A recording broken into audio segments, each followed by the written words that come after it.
Welcome to this week's Week That Was video. As preparations ramp up for the Winter Olympic Games in Milano Cortina, organisers confirmed that the overwhelming majority of athletes have already been tested under an expanded anti-doping regime.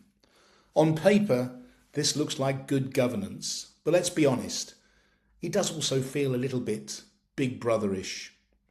More testing, earlier testing, less privacy, more surveillance. And that tension is exactly why this is a culture story, not just a sporting one. Because when organisations increase surveillance, they're implicitly saying something important. We don't trust the system to hold without it. That's uncomfortable, but obviously sometimes necessary. Elite sport creates extreme pressure.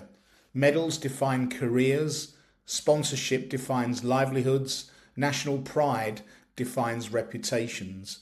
In those conditions, relying on values alone is naive. So, the Olympic movement has made a very clear choice. If integrity matters, it must be designed into the system, even if that means watching human beings more closely. This is tone at the top, but not the warm, fuzzy, inspirational kind.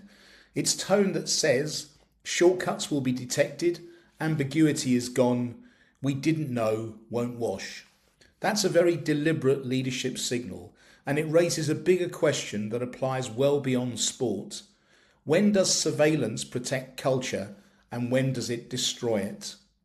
From an opportunity management perspective, the Olympics are trying to fix a credibility deficit. Doping scandals haven't just damaged individual athletes, they've damaged trust in the entire system. By moving testing earlier and making it unavoidable, organisers are attempting to flip the narrative from retrospective punishment to preventative control. That's a classic risk to opportunity move, but it comes at a cost. Surveillance always does. Now let's look at this theme through a series of management levers, starting with tone setting. This initiative isn't just about motivational speeches, it's about structural clarity.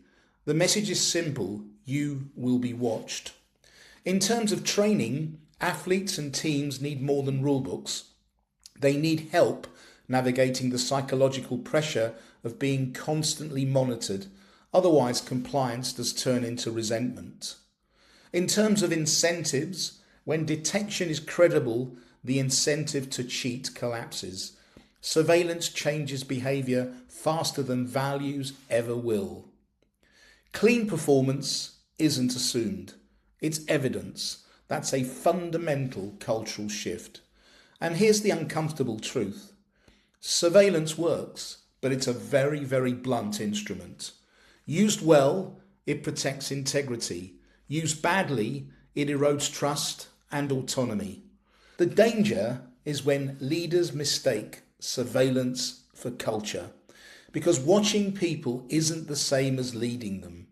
So the real leadership challenge here is balance.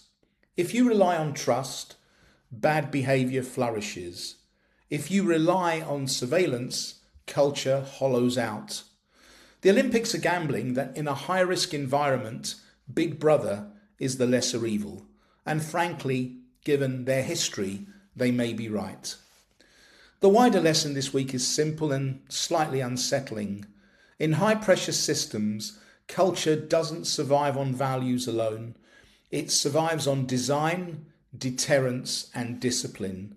And sometimes that means accepting that integrity needs to be watched. That's the week that was. If you enjoyed this video, please press like and maybe subscribe to our YouTube channel. Please watch out for my Culture Matters newsletter, where I will be going further and practically into the dynamics of surveillance.